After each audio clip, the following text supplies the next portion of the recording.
Mae newid hinsawdd yn effeithio bywyd pobl dlotaf ein byd ni heddiw, pobl fel Melanie o Burundi.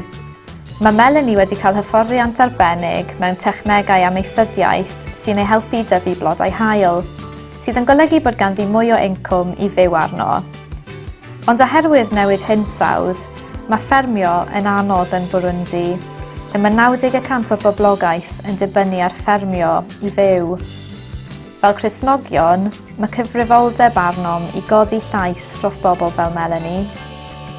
Ym mis Hydref, byddwn yn ymuno efo mudiadau eraill o gwmpas Cymru i alw ar ein haelodau seneddol ac aelodau cynulliad i sicrhau ei bod yn gwneud ymdrech arbennig i wireddu deddf hinsawdd Prydain a deddf amgylchedd Cymru. Dwy yn galw am lleihad o 80% ar allariadau carbon erbyn y flwyddyn 2050. Mwyn gwneud hyn, rydym yn gofyn i chi drefnu digwyddiad yn eich ardal chi a gwahodd eich aelod seneddol ac aelodau cynulliad mwyn pwyso arnynt i weithredu. Ymunwch efo ni i godi llais dros tlodion ein byd.